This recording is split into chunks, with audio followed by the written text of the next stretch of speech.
Welcome back. Priyank ಅಸಮರ್ಥರು ಎನ್ನುವಂಥ BJP ಟೀಕೆ ವಿಚಾರಕ್ಕೆ ಸಂಬಂಧಪಟ್ಟಂತೆ ಗೃಹ ಸಚಿವ ಪ್ರಿಯಾಂಕ್ ಖರ್ಗೆ ಕಿಡಿಕಾರಿದ್ದಾರೆ. ನಾನು ಹೊಣೆಗಾರಿಕೆ ಹೊರೋದಕ್ಕೆ ಸಿದ್ಧನಿದ್ದೇನೆ. ಅಶೋಕ್, ಆರ್ಗ ಜ್ಞಾನೇಂದ್ರ, ಬೊಮ್ಮಾಯಿ ಆಗಿತ್ತು. ಏನೇನಾಯ್ತು? ಅವರೇ ಹೊಣೆಗಾರಿಕೆಯನ್ನು ಹೊರ್ತಾರ? ಎಲ್ಲ ಠಾಣೆಗಳನ್ನು ಅವರು ಸರಿಯಾಗಿ ನಿಭಾಯಿಸ್ತಾ ಇದ್ರ? ಪ್ರಶ್ನೆ ಮಾಡಿದ್ದಾರೆ ಪ್ರಿಯಾಂಕ್ ಖರ್ಗೆ. ಬಿಜೆಪಿ ಅವ್ರಿಗೆ ಟೀಕೆ ಮಾಡೋದೇ ಕೆಲಸ. ಏನೇ ವಿಚಾರದಲ್ಲೂ ಅವ್ರು ಟೀಕೆ ಮಾಡ್ತಾ ಇರ್ತಾರೆ. ಮೊಸರಲ್ಲಿ ಕಲ್ಲು ಹುಡುಕುವ ಪ್ರವೃತ್ತಿ ಅವ್ರದ್ದು. ಪ್ರಶ್ನೆ ಮೂಲಕ ಬಿಜೆಪಿ ನಾಯಕರಿಗೆ ಪ್ರಿಯಾಂಕ್ ಖರ್ಗೆ ಪ್ರಶ್ನೆ ಮಾಡಿದ್ದಾರೆ. ಈ ಹಿಂದೆ ಅಶೋಕ್ ಆಗಿರ್ಬೋದು, ಆರ್ಗ ಜ್ಞಾನೇಂದ್ರ ಆಗಿರ್ಬೋದು, ಬೊಮ್ಮಾಯಿ ಆಗಿದ್ರು. ನಾನು ಹೊಣೆಗಾರಿಕೆಯನ್ನು ಹೊರೋದಕ್ಕೆ ಸಿದ್ಧನಿದ್ದೇನೆ. ಏನೇನಾಯಿತು? ಅವರೇ ಹೊಣೆಗಾರಿಕೆ ಹೊರ್ತಾರ? ಏನೇ ಆಗಿದ್ರು ಎಲ್ಲ ಹೊಣೆಗಾರಿಕೆನ ಅವರೇ ತಲೆ ಮೇಲೆ ಹಾಕೊಂಡು ಬಿಟ್ಟಿದ್ರಾ? ಎಲ್ಲ ಠಾಣೆಗಳನ್ನು ಅವರೇ ಸರಿಯಾಗಿ ನಿಭಾಯಿಸ್ತಾ ಇದ್ರಾ? ಪ್ರಶ್ನೆಗಳ ಮೂಲಕವೇ ಬಿಜೆಪಿ ನಾಯಕರಿಗೆ ಖಡಕ್ ಆಗಿ ಪ್ರಿಯಾಂಕ್ ಖರ್ಗೆ ಪ್ರಶ್ನೆ ಮಾಡಿದ್ದಾರೆ. ಬ್ಲೇಮ್ ಮಾಡ್ತಾ ಇದ್ರೆ ಅವಾಗಿನ ಬ್ಲೇಮ್ ನೀವು ತಗೊಳಕ್ ರೆಡಿ ಇದ್ದೀರಾ? ನಾನು ಯಾವಾಗಲೂ ಹೊಣೆಗಾರಿಕೆ ಬಗ್ಗೆ ಮಾತಾಡ್ತೀನಿ, ಹೌದಾ? ನಾನು ಹೊಣೆಗಾರಿಕೆ ತಗೊಳಕ್ ರೆಡಿ ಇದ್ದೀನಿ.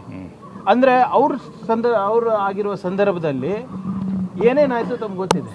ಅಶೋಕ್ ಅವರು ಇರ್ಬೋದು, ಅಥವಾ ಅರ್ಗ ಜ್ಞಾನೇಂದ್ರ ಅವರು ಇರ್ಬೋದು, ಅಥವಾ ಬೊಮ್ಮಾಯಿ ಅವ್ರ ಮುಖ್ಯಮಂತ್ರಿ ಇದ್ದಾಗ ಏನೇನು ಹಗರಣಗಳಾಗಿದ್ದು ಅವರೇ ನೇರವಾಗಿ ಹೊಣೆಗಾರಿಕೆನಾ?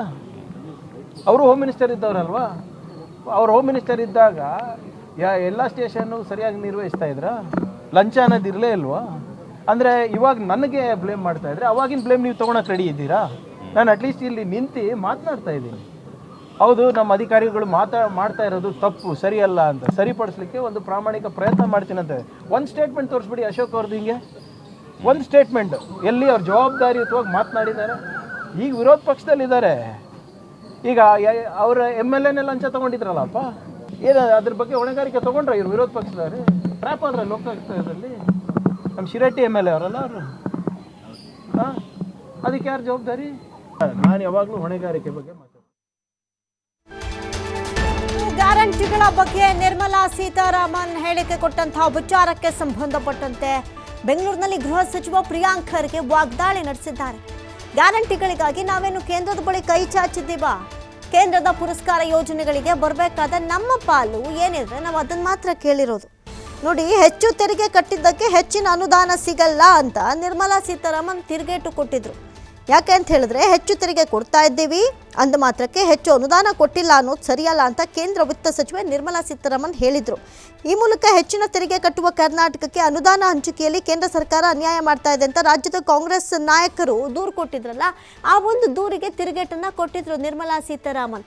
ಇದೇ ವಿಚಾರಕ್ಕೂ ಸಂಬಂಧಪಟ್ಟಂತೆ ಪ್ರಿಯಾಂಕ್ ಖರ್ಗೆ ಈಗ ವಾಗ್ದಾಳಿ ನಡೆಸಿದ್ದಾರೆ.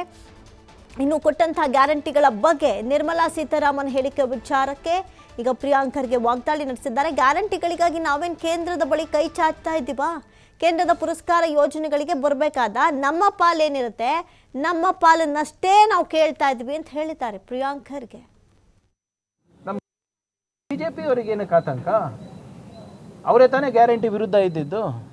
ಈ ಗ್ಯಾರಂಟಿ ಪರಿಷ್ಕರಣೆ ಮಾಡ್ತಾ ಇದ್ರೆ ಅವ್ರಿಗೇನು ಸಮಸ್ಯೆ ಆಗ್ತಾ ಇದೆ?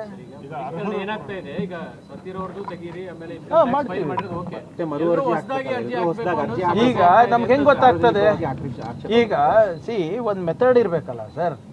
ಯಾರು ಬದುಕಿದ್ದಾರೆ, ಯಾರು ಸತ್ತಿದ್ದಾರೆ, ಯಾರು ಟ್ಯಾಕ್ಸ್ ಕಟ್ಟಿದ್ದಾರೆ, ಒಂದು ಮೆಥಡ್ ಇರ್ಬೇಕಲ್ಲ. ನೀವು ಅರ್ಜಿಗಳು ಹಾಕಿದಾಗ ಈಗ DK ಶಿವಕುಮಾರ್ ಅವ್ರ ಬಗ್ಗೆ ಇರ್ಬೋದು, ನಮ್ಮ ಬಗ್ಗೆ ಇರ್ಬೋದು ಮಾತನಾಡ್ತಾ ಇದ್ರೆ ಅವ್ರ MLAನೇ ಟ್ರ್ಯಾಪ್ ಆದ್ರಲ್ಲ, ಅದಕ್ಕೇನು ಹೇಳ್ತಾರೆ? ಅದಕ್ಕೆ ಅದ್ರ ಬಗ್ಗೆನೂ ಎಕ್ಸ್ನಲ್ಲಿ ಹಾಕ್ಕೊಳ್ಳಿ. ನಮ್ಮ MLAಗೆ ಹಿಂಗೆ ಟ್ರ್ಯಾಪ್ ಆಗಿದ್ದಾರೆ, ಭಾಳ ಮುಜುಗರ ಬಂದಿದೆ ನಮಗೆ, ನಾವು ಇದ್ರ ಬಗ್ಗೆ ಆ್ಯಕ್ಷನ್ ತೊಗೊಂಡಿದ್ದೀವಿ ಅಂತ ಹೇಳಿದ್ರೇನ್ರಿ ಅವರು? ನಾನು ಬೇರೆಯವ್ರ ಹತ್ರ ಅಕೌಂಟಬಿಲಿಟಿ ಕೇಳ್ತಾ ಇದ್ರೆ ನಾನು ಅಕೌಂಟಬಲ್ ಇದ್ದೀನಿ.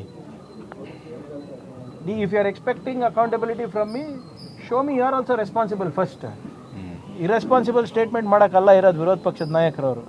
ನಿರ್ಮಲಾ ಸೀತಾರಾಮನ್ ಅವರು ಹೇಳಿದ್ದಾರೆ ಗ್ಯಾರಂಟಿಗಳು ಅನುದಾನ ಬರುತ್ತೆ ಅಂತ. ಏನು ದುಡ್ಡಿಲ್ಲ ಅಂದ್ರೆ ಗ್ಯಾರಂಟಿಗಳು ನಿಲ್ಲಿಸ್ಬಿಡಿ, ಮೈ ಪ್ರಯಾರಿಟಿ. ಕೇಂದ್ರ ಸರ್ಕಾರ ಅರೆ ಗ್ಯಾರಂಟಿಗಳು ಕೊಡೋದು ನಾವು ಕೇಳಿದೀವೇನ್ರಿ? ಗ್ಯಾರಂಟಿಗಳು ಕೊಡ್ಲಿಕ್ಕೆ ನಾವು ರಾಜ್ಯ ಸರ್ಕಾರ ಹತ್ರ ನಾವೇನು ಕೈ ಚಾಚಿದೀವಾ? ಕೇಂದ್ರ ಸರ್ಕಾರ ಹತ್ರ ನಾವು ಗ್ಯಾರಂಟಿಗಳನ್ನ ನಡೆಸಲಿಕ್ಕೆ ನಿರ್ಮಲಾ ಸೀತಾರಾಮನ್ ಅವರಿಗೆ ಸಿದ್ದರಾಮಯ್ಯ ಸಾಹೇಬರಾಗಿರ್ಬೋದು, DK ಶಿವಕುಮಾರ್ ಸಾಹೇಬರಾಗಿರ್ಬೋದು ಯಾವತ್ತಾನ ನಾವು ಮನವಿ ಮಾಡ್ಕೊಂಡಿದ್ದೀವಾ? ಕೇಂದ್ರ ಪುರಸ್ಕೃತ ಯೋಜನೆಗಳಿಗೆ ನಮ್ಮ ಪಾಲನ್ನು ಕೊಡಿ ಅಂತ ಕೇಳ್ತಾ ಇರೋದು. ನಾವೇನು ತೆರಿಗೆ ಕೊಡ್ತಾ ಇದ್ದೀವಿ ಅದಕ್ಕೆ ತಕ್ಕಂತೆ ನಮಗೆ ಫಲ ಕೊಡಿ ಅಂತ ಇರೋದು, ನಮ್ಮ ಶ್ರಮಕ್ಕೆ ಬೆಲೆ ಕಟ್ಟಿ ಅಂತ ಇರೋದು ಹೊರತು ನಾವು ಗ್ಯಾರಂಟಿಗೆ ದುಡ್ಡು ಕೇಳ್ತಾ ಇಲ್ಲ. ಮತ್ತು ನೀವು ಇಷ್ಟೆಲ್ಲ ಹೇಳ್ತಾ ಇರೋರು ಆಂಧ್ರ ಪ್ರದೇಶಿಗೆ ಯಾಕೆ ಹೇಳ್ತಾ ಇಲ್ಲ? 10-15 ಲಕ್ಷ ಕೋಟಿ ರೂಪಾಯಿ ಅವ್ರದ್ದು ಬಾಕಿ ಇರೋದು, ಕೊಡಬೇಕಾಗಿರೋದು. ಮಹಾರಾಷ್ಟ್ರದಲ್ಲಿ ಲಾಡ್ಲಿ ಬೆನ್ ನಿಲ್ಲಿಸ್ಬಿಡಿ, ಯಾರು ಬೇಡ ಅಂದಿದ್ದಾರೆ? ಗುಜರಾತ್ನಲ್ಲಿ ಕೊಡ್ತಾ ಇದ್ದೀರಾ, ಮಧ್ಯಪ್ರದೇಶದಲ್ಲಿ ಕೊಡ್ತಾ ಇದ್ದೀರಲ್ಲ, ಅವೆಲ್ಲ ನಿಲ್ಲಿಸಿ. ಯು ಪಿನಲ್ಲಿ ಎಷ್ಟು ಸಬ್ಸಿಡಿ, ಎಷ್ಟು ಫ್ರೀ ಬೀಸ್ ಕೊಡ್ತಾ ಇದ್ದೀರಾ? ನೀವು ಕೊಟ್ಟರೆ ಮಾಸ್ಟರ್ ಸ್ಟ್ರೋಕು, ನಾವು ಕೊಟ್ಟರೆ ತೊಂದರೆ ನಾ ನಿಮಗೆ. ಆಮೇಲೆ ಗ್ಯಾರಂಟಿಗೋಸ್ಕರ ಯಾವತ್ತು ನಾವು ಕೈ ಚಾಚಿದ್ದೀವಪ್ಪ?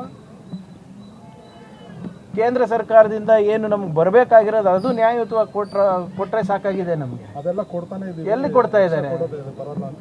ಎಲ್ಲಿ ಕೊಡ್ತಾ ಇದ್ದಾರೆ ಸ್ವಾಮಿ? ನಾವು 100 ರೂಪಾಯಿ ಕೊಟ್ಟರೆ 13 ರೂಪಾಯಿ ಅಷ್ಟೇ ವಾಪಸ್ ಬರ್ತಾ ಇರೋದು. ಯು ಪಿಗೆ 300 ರೂಪಾಯಿ ಹೋಗ್ತಾ ಇದೆ, ಮಧ್ಯಪ್ರದೇಶಿಗೆ 300 ರೂಪಾಯಿ ಹೋಗ್ತಾ ಇದೆ. ಅವ್ರಿಗೆ ಕೊಡಬೇಡಿ ಅಂತ ಇಲ್ಲ.